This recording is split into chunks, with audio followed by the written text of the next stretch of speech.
I think of the life of a miner who must work all his day underground, where his lamplight is all that will shine there, and it's dark and it's damp all around. It is 2 or 3 miles to the coal face, and the tunnel is jagged and low, but he cannot find work on the surface, so it's down in the mines he must go. Welcome back to the Urigna Mining Experience, where we're joined by Michael Leydon as we look back on his memories of the years of the Urigna coal mines. And of course, Michael, your family absolutely synonymous with coal mining. Your late dad, Michael, would have been, I suppose, for the want of a better description, the main man in Urigna when it came to coal mines for many long years. Talk to me, Michael, a little bit about the lead up to 1990 and the decision that the mines had to be closed. It was no longer viable, taking out the coal. The word on the ground was that Urigna Power Station, which would have been a big I suppose, outlet for the coal to go, was going to close as well. How difficult of a period was that? The difficult period was about 10 years previously, because at that stage we were fighting hard to. This mine here is a typical example. This was an experiment mine to see if we could mine the crow coal, and so we did an awful lot. We actually did a lot of research on hard. Would be classified as a hard rock mine, which was different than the other seams, because you had shale above the coal, so you were mining into shale. Here it was all sandstone and which is a very hard stuff. So we did a huge amount of research, and the ESB were the politicians were behind us getting a new power station. The ESB were not enthusiastic about the idea. And that was due to be built beside the existing one down at Blackgallen. It was going to be a 45 megawatt one, and we had all sorts of plans, looking at a lot more mechanization, and there was going to be a slurry system from the mountain down bringing the coal. And so we did extensive. My uncle Brendan did a lot of the work on the coal that came from here. It was sent. Samples of it were sent to France, to the UK, and some to America, testing it on a type of a boiler called a fluidized bed. So we were trying to see, could it be burnt? And so that was partially funded by government, some by ESB and some by ourselves. So we were doing that work for years. And ultimately, the word came through there was going to be no second power station. It wasn't as blunt as that. What happened is ESB kept kicking for touch. Yes. And one of the big things that they said was, is there actually the deposit there? And if you think about it in Urigna, the coal seam it's like layers of a cake. So we basically, Dad did an analysis and said, this is how much coal is there. And the ESB said, nah, we can't take those figures. So then there was several years where there was the whole mountain was mapped and was drilled and a full survey, and they came within about 3 or 4% of Dad's estimate after spending millions doing and feasibility studies, more or less. Yeah, but what I was doing was all the time they were kicking it for touch. They were pushing out the date, and basically when we heard that they had started building Money Point, we knew it was. And the last plan was after they started building Money Point, it was obvious they weren't going to build here. And the last plan was that they were going to send it down by canal. That was one of the last kind of, but we knew it was dead. And by the time it got in the last year or two, then the political stuff started and the protesting and stuff like that. But we had been fighting the fight years before, and it was, and was it a lonely fight, Michael, from in the sense that he was doing all that, you as a family were doing all that, Perhaps the vast majority of the miners wouldn't have been aware of it. They got quite a lot of support from the union and from a lot of the politicians were very good in that period. But the problem was you were fighting a losing battle because the ideology was changing. The ideology was moving, to more modern, more cheaper energy, stuff like that. So traditionally, energy policy is security of supply, environmental, competitiveness, and there's another one too. But it about the beginning of the 80s, it just turned into competitiveness. How did he take the news in the end that the mining tradition was coming to an end, had to be ended, and the mines had to close? He was preparing for it. I mean, the big battle was that we still were a going concern. It was really a battle in the end between whether the power station would finish or we'd finish. So by us, negotiating, it meant everybody got a redundancy and stuff like that. So that was a big battle. He was very much behind a mining museum. So he put aside an awful, he put aside anything that was needed for the mining museum. He could visualize that was. He had magnificent vision, and I'd always hear the stories. And maybe for those who would be familiar with skiing, with the overhead carts that would take you up to the mountain for skiing. And they brought coal from here down towards where the site of Arigna Fuels is. A story I often heard that there was probably doubting Thomases and people thinking, well, these carts aren't safe. Did your dad or one of his brothers or some of them travel down on the first car to that? My grandfather did. Your grandfather did? But it was... and he wasn't the only person. There were several people. Right.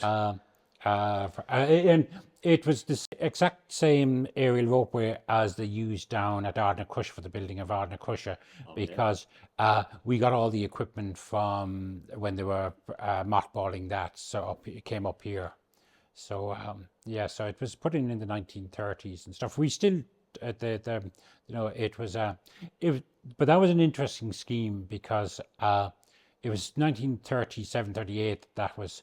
And everybody knew the war was coming, so there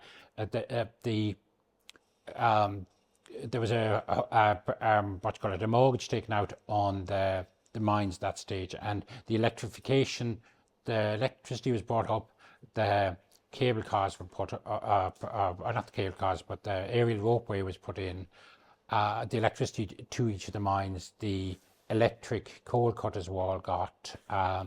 And the siding was upgraded, and all of that was done in about 38.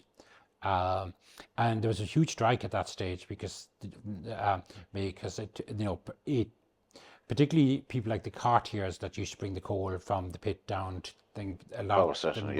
they were upset, and also a lot of the miners because the coal cutter could produce way more, but within about a year and a half we had to produce.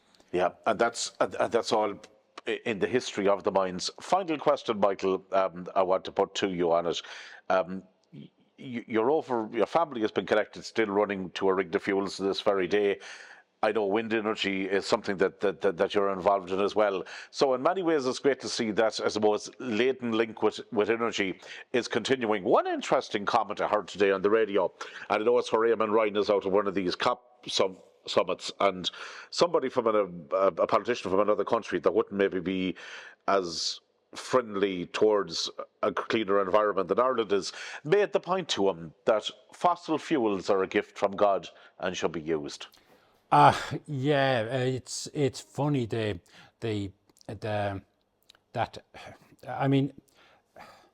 we know the problems that fossil fuels do. There's absolutely no mistaking about climate change now. We're seeing it, all over the world. Actually, the official title now in a lot of climate things is climate weirding, and we're starting to see the weirding in the weather now. And just look at the events in Valencia or wherever over the last while. And I think the problem is people have no comprehension of how much energy we use in the world. at the moment we use 23 million tons of coal a day, and that would be equivalent to 4 of the Great Pyramids in Egypt a day. And we use the oil we use every day is, if you imagine a motorway covered in barrels from one side to the other going from Dublin, and covered in barrels, and you go all the way down to Cork, up to Limerick, up to Galway, up to Sligo, up to Derry, over to Belfast and back to Dublin. That's one day's supply. Yeah, it just And I think that's the problem, is people Yeah. just don't get that we're it paints a stark picture. like all the coal that was mined in Arigna. We would mine that in the world in about 3 hours now. So if you think we had nearly 200 years of coal mining here, and that same amount of coal would have been, it's 6 o'clock now or so, and that would have been at 3 o'clock today. That amount It was of all coal. over due to mechanization and the developments Yeah, of our and technology. we just use energy in a, you look at the traffic, there's a billion cars now in the world. Even 30 years ago, when there was 650 million, and each one of them is, how many of them are spending their time sitting in traffic, and an awful lot of them are only going to a shop to get a litre of milk. So you've got a 2-ton car going for a litre of milk. a litre of milk. That may be enough for bread. And that's the problem, is we can say, oh, it's a gift from God, fossil fuel and stuff. And my attitude is, if it's a gift from God, let's fucking use it better. Yeah. And that's the big problem, is that It's making use of them. Well, look, at continued success to all the family in the various Yes. projects, wind energy, and I know you've got the best interests of environment at heart. The Rigna mines obviously is going to be forever linked with the families as well, and Rigna collieries. If you were to sum it up in a couple of words, Michael, your memories of mining in Rigna from a Leydon family member perspective. I kind of the only thing I've ever seen anywhere close is island life and the fishing and stuff like that. It was very much an island community here, and people were different. We knew we were different than everybody else. People worked much harder. Families were very strong, and I think that the whole thing of the pride in knowing that, and I saw it. I saw huge pride in the work that people did. I remember one stage going into one of the pits, and I met one of the lads, and he was building the slate back into the place, and he brought me in to have a look at it. And it was a beautiful piece of work of slate, and nobody in a million years will ever see that. It was going to be covered up that night again, and he still looked at that with pride. He looked on that and it was a beautiful, beautiful piece of building. And you just look at, when a man went down each one of those runs, he had to solve his problems himself. He had to, and it made people very self-reliant, very inventive. People dealt with the problems that were put in front of them. And if they didn't do the job right, the brushes would give out to them that night, and then the machine men would give out, and it was very, very democratic. It was.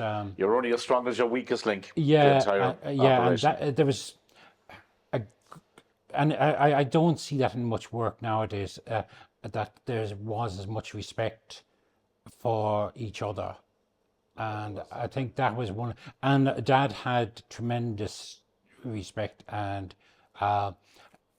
love, really. I think is the only thing it can be called for his neighbours and people in. And I saw it so often at different funerals over the years. There is such respect for each other, and people remember the challenges and the pain of an awful lot of people had injuries. A lot of people died early, but yet the community did. There was a strength, and as I say, it always reminds me more of an island community. It's that kind of thing of that there's some. It's an excellent comparison. Michael Leydon, thank you so much indeed for sharing your memories. Thank you. I think of the life of the miner who must work all his day underground, where his lamplight is all that will shine there, and it's dark and it's damp all around. It is 2 or 3 miles to the coal face, and the tunnel is jagged and low, but he cannot find work on the surface, so it's down in the mines he must go.